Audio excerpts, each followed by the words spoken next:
to our Money in the Bank predictions. I don't know what the hell the Impaler is going to pick, so we're doing blind picks right here. I like to do these verbally. I like to do these via video. I like to bring a piece of my soul to the people of High Spots and Cheap Pops. I want to bring the magic of Silicon to you. So what we're going to do right now, we're going to, of course, talk about Money in the Bank and the matches. We're going to start off with a match that's on the fucking kickoff show. I have no idea why. The SmackDown Tag Team Championships. SmackDown Tag Team Championships. The Usos challenge the Mysterios. And this is a tricky one because you would think that the are going to try to have Usos and possibly Roman have those three titles at the same time. That's something that they're going to have eventually. So they have a very dominant faction.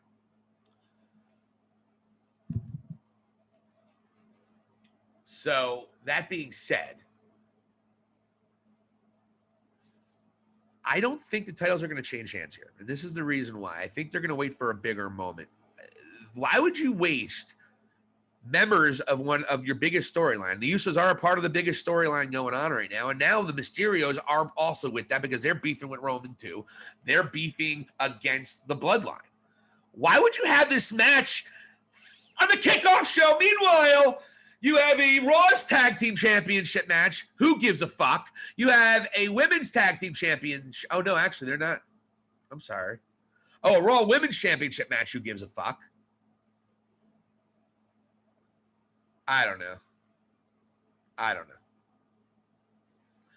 know why this match is possibly there. The only way I could say is because they're going to set up for a second match to build more bad blood, which I think is going to happen. So I think the Mysterios somehow pull off a victory. You might see disqualification. You might see a count out. You might see a fucked up finish to set up another match in a better spot. There's no way they would give a tag team title change away on the kickoff show. If they do, then I don't know what you're doing, WWE. I have no fucking clue what you're doing. So out of stupid, naive faith that the WWE isn't ridiculous, I think the Mysterios hold on. Raw Tag Team Championship match. AJ Styles and Omos. It's the Viking Raiders. I have not been paying attention to Raw whatsoever. You would assume AJ and Omos will eventually break up, and then AJ will have to move heaven and earth to make Omos look like he can wrestle. I don't know if it happens yet, so this is kind of a blind pick. I'm going to go with, folks,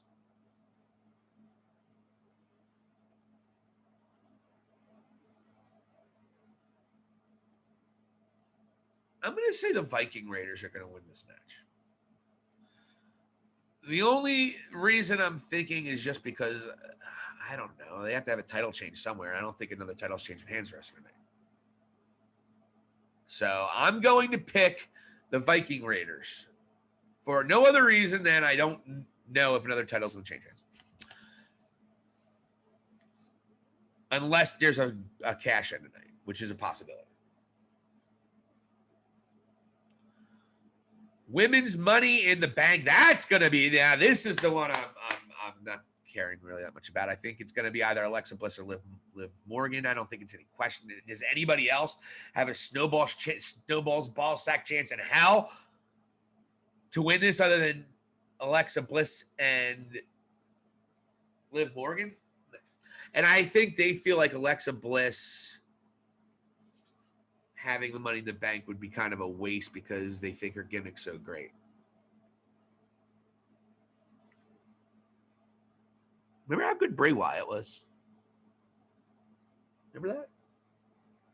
Remember when me and a bunch of other people said that jobbing to Goldberg within 3 minutes is the beginning of his burial?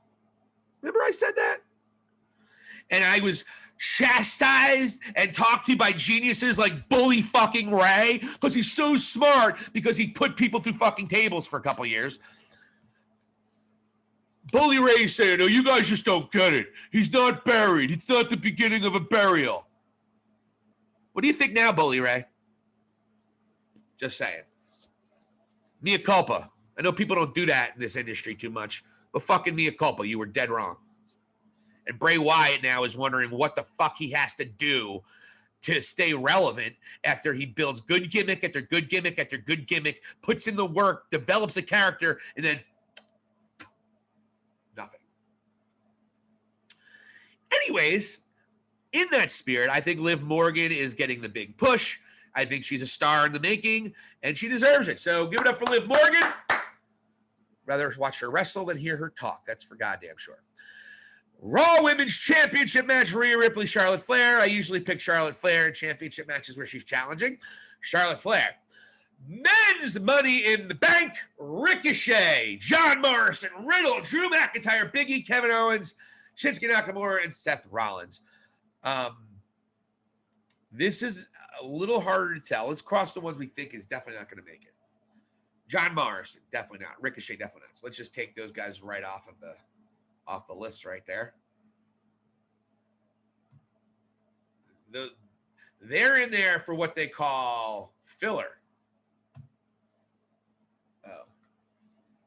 So it comes down to Riddle, Drew McIntyre, Big E, Kevin Owens. Oh, Shinsuke's not doing it either. Let's take him right out of there. So it's either Riddle, Drew McIntyre, Big E, Kevin Owens. I mean, how many fucking people are in this match? Why don't you just just make it a fucking battle royal at this point in time? Holy shit, 8 fucking people? Hell, I don't like ladder matches with more than 3 people usually either. I'm just over it. I'm over it all. Big spot, big spot, big spot. I'm thinking, though, with these people, there's going to be a lot of psychology. There's a lot of great wrestlers in this one. So we eliminated Ricochet, Morrison, and Nakamura because they have no chance. Riddle, McIntyre, Big E, Kevin Owens, Seth Rollins. These are the 5 that I think still have a chance. All 5 of these make sense. I don't think Drew McIntyre's in it. I'm going to take him out, as we've kind of seen a lot of Drew McIntyre in the championship picture. I think that's time to kind of move on with that. So let's take it. So we got Riddle.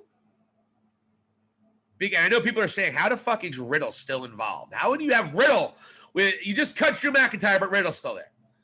So you got Riddle, Big E, Kevin Owens, and Seth Rollins.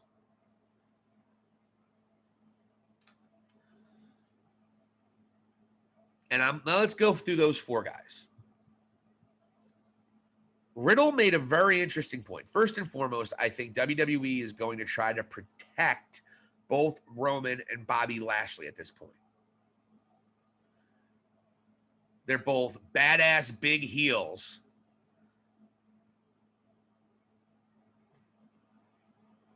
Unless they're going to cash in on Lashley. I think Lashley's going to lose his title sooner than later. Lashley will lose his title by SummerSlam.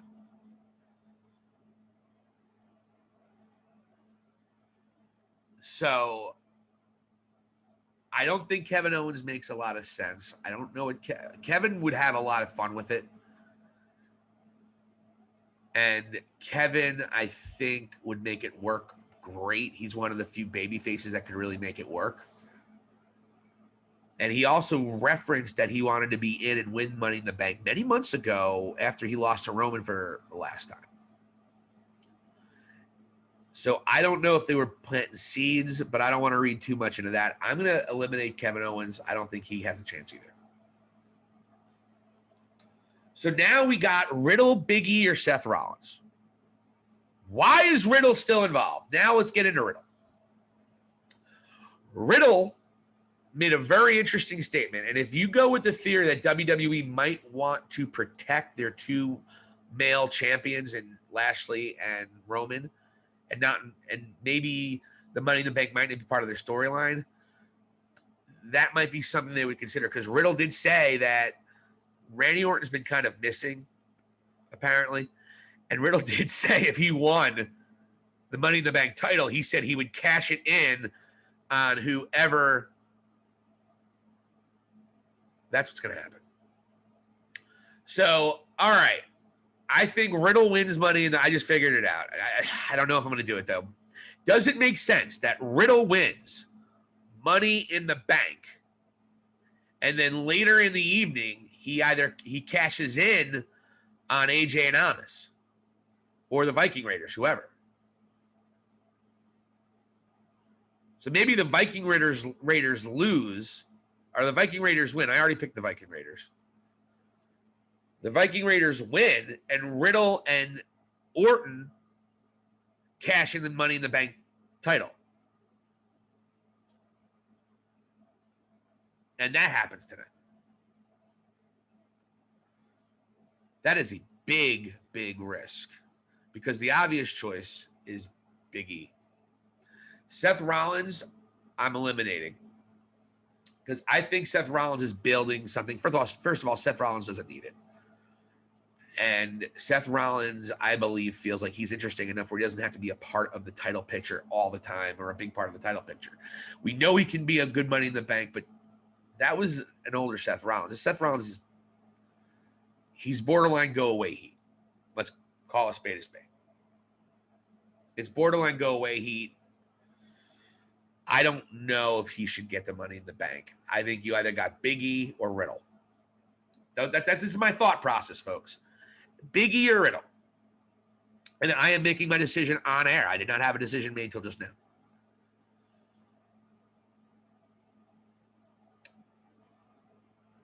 Vlad the Impaler and myself are tied going into this pay-per-view. So that being said,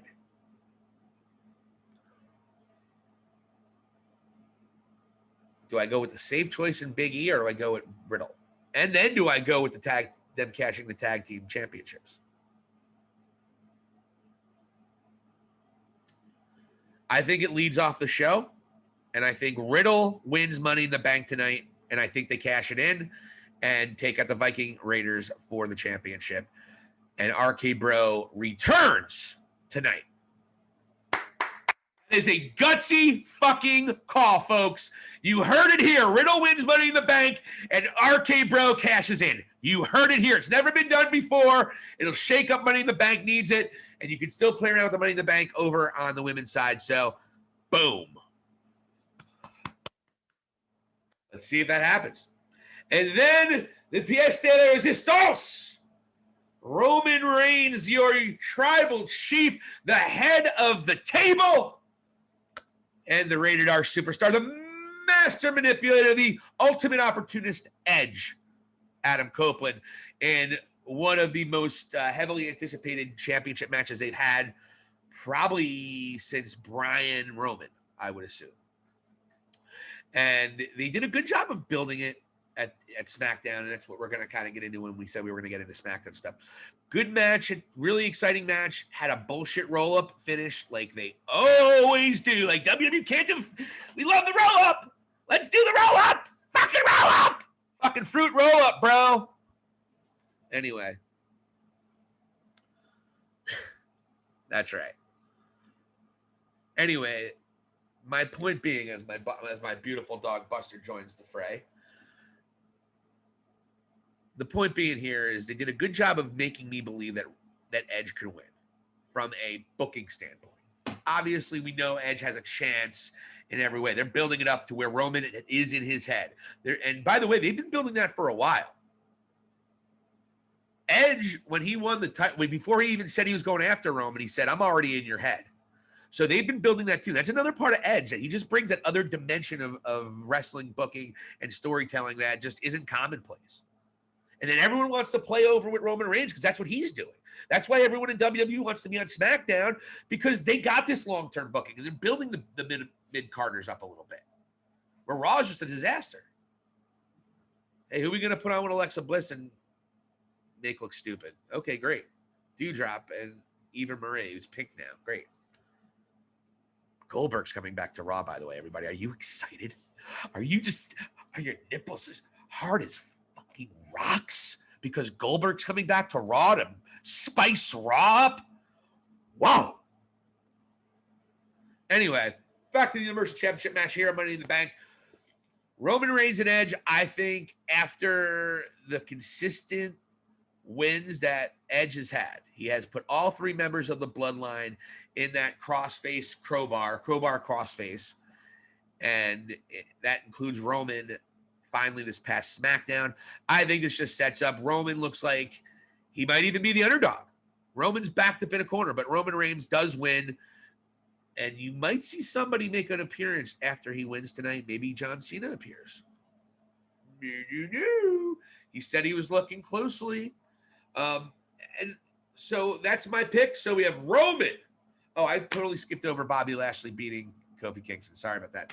Bobby Lashley is going to beat Kofi Kingston. And I apologize, folks, because they did a really good job actually with this feud. They really have. But I think with Bobby losing to Woods over this past week, I think you're poised to see a very vengeful and angry Bobby Lashley that cannot be stopped. And I think it's going to be a great match. Kofi's going to come in here and pull it off. But I think at the end of the day, Bobby Lashley walks out. You're Universal Champion, and he will retain that championship probably till SummerSlam, but I think he loses at SummerSlam. Hopefully he loses to Goldberg. Did I tell you Goldberg was coming back? So to sum up all our picks, we got Roman Reigns, Bobby Lashley, Riddle, with Riddle and RK Bro and Randy Orton cashing in on Omos and AJ Styles. I'm sorry, the Viking Raiders, who are going to beat AJ Styles and Omos. We have Liv Morgan winning Women's Money in the Bank. We have Charlotte Flair, because that's what she does on pay-per-views. I think she's going to win her 94th championship by the time she is 40. By the way, I feel, and I'm not saying this is about Charlotte, but I really feel terrible for women and men. But I feel terrible for women that they have to put pressure on themselves to get ridiculous plastic surgery done, and you just don't even look like yourself anymore. You don't even look like a fucking person. That's not related to Charlotte Flair at all. Charlotte Flair is a beautiful woman, and I would argue she never needed any surgery or augmentation. She got it. That's fine. But that wasn't about Charlotte Flair. But honestly, if your plastic surgery's already not looking great, maybe you need to chill on it. Or maybe you're already to point of no return. That's not about Charlotte Flair. Anyway, Roman Reigns, Bobby Lashley, Riddle, the Viking Raiders, Liv Morgan, Charlotte Flair. Those are your winners. Those are your winners, with RK Bro cashing in to winning the Raw Tag Team Championships. Those are your picks from the Silicon Valley Steve Valley. You are now enlightened. Go spread the knowledge, spread the wealth, and we will see you guys next week here on High Spots and Cheap Pops.